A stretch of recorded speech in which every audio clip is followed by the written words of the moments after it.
नमस्कार दोस्तों, मैं विष्णु प्रताप सिंह इंदिरा कंप्यूटर एजुकेशन के इस यूट्यूब चैनल पर आपका फिर से स्वागत करता हूं। फ्रेंड्स, जैसा कि आप जानते हैं कि हमारा ये ओ लेवल का लेक्चर सीरीज है और इस लेक्चर सीरीज में आज हम देखेंगे number system and data representation के बारे में। फ्रेंड्स, नंबर सिस्टम की ज़रूरत क्यों होती है या हम लोग इसका यूज क्यों करते हैं? जब कभी भी कैलकुलेशन की बात आती है तो हम लोग नंबरों की बात करते हैं, because without number calculation is not possible. Number के बिना कैलकुलेशन पॉसिबल नहीं है। जब कभी भी कैलकुलेशन की बात आती है तो हम लोग नंबरों की बात करते हैं। और फ्रेंड्स, जो कंप्यूटर आपका है, कंप्यूटर जो टेक्नोलॉजी है, ये ऐसी टेक्नोलॉजी है जो कि नंबरों पे ही काम करती है, यानी कि 0 और 1 बाइनरी बिट पे काम करती है। सब कुछ A to Z कंप्यूटर के अंदर फ्रेंड्स, जो भी चीज़ें होती हैं, जो भी टास्क होता है, जो भी वर्किंग होता है, उसके अंदर जो भी प्रोसेस होता है, सब कुछ नंबरों के फॉर्म में ही होता है। 0 1 के फॉर्म में होता है, बाइनरी के फॉर्म में होता है। लास्ट लेक्चर में हमने डिफाइन किया था कि कंप्यूटर की लैंग्वेज क्या है। तो कंप्यूटर की लैंग्वेज बाइनरी लैंग्वेज है, और बाइनरी क्यों है ये भी हमने डिफाइन किया था। अगर किसी को डाउट है तो जाके हमारा प्रीवियस लेक्चर देख सकता है। तो फ्रेंड्स, यहाँ पे हम नंबरों की बात करेंगे। तो नंबर सिस्टम मीन्स फ्रेंड्स होता है आपका संख्या पद्धति। संख्या पद्धति। अब नंबर सिस्टम फ्रेंड्स हमारे 4 प्रकार के होते हैं। मीन्स अगर हमें कैलकुलेशन करना है तो 4 नंबर सिस्टम होते हैं। इन चारों में से किसी का भी यूज करके हम कैलकुलेशन कर सकते हैं। सबसे पहले हम लोग देखेंगे उस नंबर सिस्टम को जिसको हम बचपन से पढ़ते हुए चले आ रहे हैं, वो है हमारा डेसिमल नंबर सिस्टम। फ्रेंड्स, अगर हम बात करें आपसे कि आपको कितने डिजिट्स का ज्ञान है, कितने डिजिट्स के बारे में आप जानते हैं, जानकारी है, तो 0 to 9 यानी कि टोटल में 10 डिजिट्स के बारे में सभी दुनिया में अभी तक जितने भी लोग हैं सबको 10 नंबरों के बारे में ज्ञान है, 10 डिजिट्स के बारे में ज्ञान है। और उसी का यूज करके हजारों, लाखों, अरबों, करोड़ों, खरबों हम लोग लिख सकते हैं। तो फ्रेंड्स, यहाँ पे डेसिमल नंबर सिस्टम जो कि हम शुरू से पढ़ते चले आ रहे हैं, बचपन से पढ़ते चले आ रहे हैं, और इस जो जिसमें 0 1 2 3 4 5 6 7 8 9 टोटल में 10 डिजिट्स होते हैं। इसके अलावा भी 3 और नंबर सिस्टम होते हैं जिसको शायद कुछ लोग जानते होंगे, कुछ लोग नहीं जानते होंगे। तो आइए आज हम जानते हैं कि वो 3 कौन से होते हैं। तो सबसे पहला जो नंबर सिस्टम होता है फ्रेंड्स, वो होता है बाइनरी नंबर सिस्टम। यहाँ पे देखिए नंबर सिस्टम है, यहाँ पे डिजिट्स है, इसके अंदर कौन कौन सी डिजिट्स आती हैं और इसका बेस क्या है, यानी कि इसके बेस क्या है, यानी कि किस चीज को आधार मान के, किस नंबर को आधार मान के हम कैलकुलेशन करते हैं।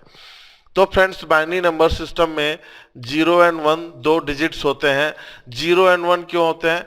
क्योंकि बाइनरी नंबर सिस्टम जो है हमारा ये कंप्यूटर की लैंग्वेज है, और 0 मीन्स होता है आपका ऑफ बिट एंड 1 मीन्स होता है आपका ऑन बिट। इसका बेस होता है 2। फ्रेंड्स, बेस कैसे जानेंगे? जो बेस होता है इसे ही आधार मान के हम कैलकुलेशन करते हैं, और base total number of digits के इक्वल होता है। तो बाइनरी का डिजिट 2 होते हैं, इसलिए इसका बेस 2 है। इसके बाद नेक्स्ट नंबर सिस्टम आपका आता है फ्रेंड्स, ये है ऑक्टेल नंबर सिस्टम। और ये ऑक्टेल नंबर सिस्टम में कौन कौन से नंबर होते हैं? 0 1 2 3 4 5 6 7, यानी 0 to 7 तक के नंबर्स आपके ऑक्टेल नंबर सिस्टम में होते हैं।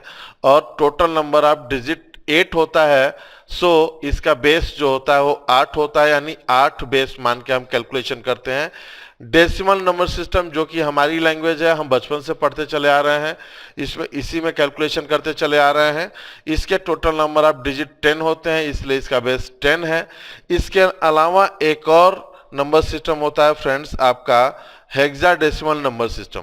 हेक्साडेसिमल नंबर सिस्टम में जो डिजिट्स होते हैं ये आपका 0 1 2 3 4 5 6 7 8 9 और ABCDEF।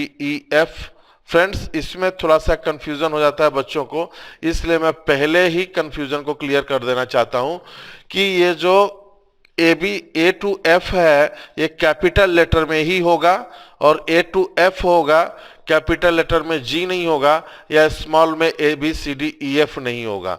अब A to F होता है। अब यहाँ पे 9 के बाद वैल्यू 10 आती है, तो कैपिटल A की वैल्यू 10 मानी जाती है हेक्साडेसिमल में, कैपिटल B की 11, कैपिटल C की 12, कैपिटल D की 13, कैपिटल E की 14 एंड कैपिटल F की 15 मानी जाती है। फ्रेंड्स, इसका टोटल जो नंबर ऑफ डिजिट होता है वो 16 होता है, इसलिए इसका जो बेस होता है वो 16 होता है और 16 बेस मान के कैलकुलेशन किया जाता है। तो फ्रेंड्स, ये हो गया आपका हेक्साडेसिमल नंबर सिस्टम के बारे में। अब हेक्साडेसिमल नंबर सिस्टम की जरूरत क्यों होती है? इसकी जरूरत होती है मेमोरी मैनेजमेंट के लिए। फ्रेंड्स, मेमोरी मैनेजमेंट के लिए जरूरत होती है। मेमोरी मैनेजमेंट मींस मेमोरी बचाने के लिए प्रोग्रामर लोग यूज करते हैं। कैसे मेमोरी बचाई जाती है? जैसा कि हमने लास्ट लेक्चर में बताया था कि जो एक कैरेक्टर होता है, चाहे वो कोई भी हो, अल्फाबेट हो या नंबर हो या कोई स्पेशल कैरेक्टर हो, वो कंप्यूटर में 1 बाइट का स्पेस लेता है। फ्रेंड्स, तो एक कैरेक्टर 1 बाइट का स्पेस लेता है।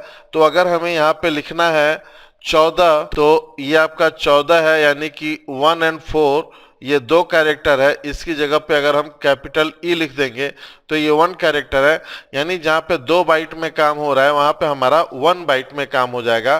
तो इस टेक्निक को फॉलो करके जो हमारे प्रोग्रामर लोग हैं वो लोग क्या करते हैं? मेमोरी को मैनेज करने का काम करते हैं। तो ये मेमोरी मैनेजमेंट में यूज होता है। फ्रेंड्स, अब ये आपके हो गए नंबर सिस्टम, यानी 4 नंबर सिस्टम होते हैं: बाइनरी, ऑक्टल, डेसिमल, हेक्साडेसिमल।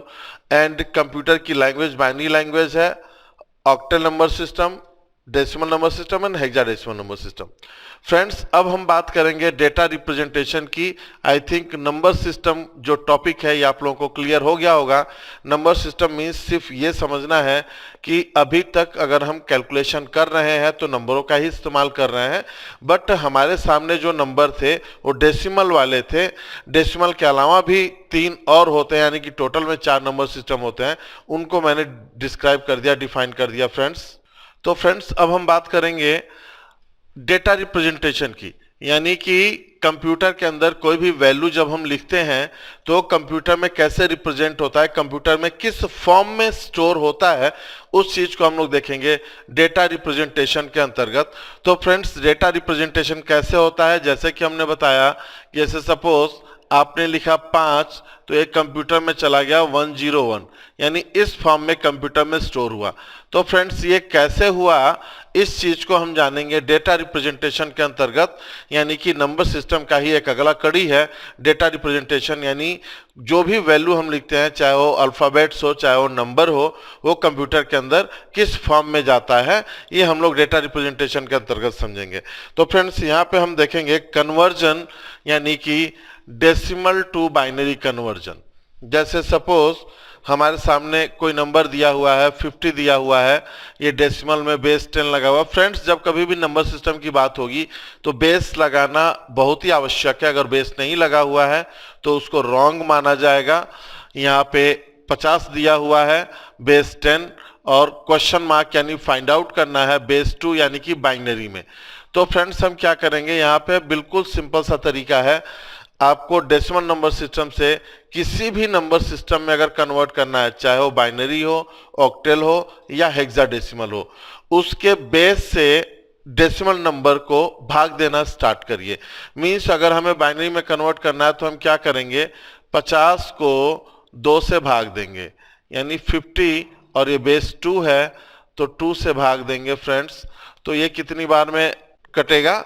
ये पहली बार में 25 बार में पूरा का पूरा डिवाइड होगा, और जो शेषफल बचेगा, जो रिमाइंडर बचेगा, उसको हमें यहाँ पे लिखना है। जिन स्टूडेंट्स को ये 25 कैसे आया नहीं याद है, वो लोग क्या करेंगे? ऐसे अलग से भाग कर सकते हैं। 50 लिखा 2, अब यहाँ पे 2 दूना 4, 1 आया, ये 10, और 5 दूना 10, ये कट गया, यानी यहाँ बचा 0। तो ये 0 हम यहाँ लिखेंगे और इस 25 को हम यहाँ लिखेंगे, और फिर इसको अगेन 2 से हम डिवाइड करेंगे। फ्रेंड, तो 12 दूना 24 होता है, 12 बार में कटेगा और 1 बचेगा यहाँ पे। फिर 2 से डिवाइड करेंगे, 6 दूना 12, 0 बचेगा। फिर 2 से डिवाइड करेंगे, 3 दूना 6, 0 बचेगा। फिर 2 से डिवाइड करेंगे, 2 1 कम 2, और 1 हमारा यहाँ पे रिमाइंडर बचेगा, शेषफल बचेगा। अब फ्रेंड्स, ज़्यादातर नंबर सिस्टम में हम लोग उल्टे क्रम में काम करते हैं। तो ये हमारा डिवीजन हो गया, डिवाइड कर दिया हमने, और इसको नीचे से ऊपर की तरफ हम आंसर के फॉर्म में लिखेंगे, यानी पहले 1 1 0 0 1 0। तो यहाँ पे फ्रेंड्स हो गया आपका 1 1 0010, ये आपका हो गया बेस 2। 50 का 50 बेस 10 इक्वल्स टू बाइनरी में आपका ये निकल आया। यानी कि फ्रेंड्स, आप अगर 50 लिख रहे हैं कंप्यूटर के अंदर, तो कंप्यूटर में वो इस फॉर्म में स्टोर हो रहा है। तो ये हमारा डेटा रिप्रेजेंटेशन कहलाता है।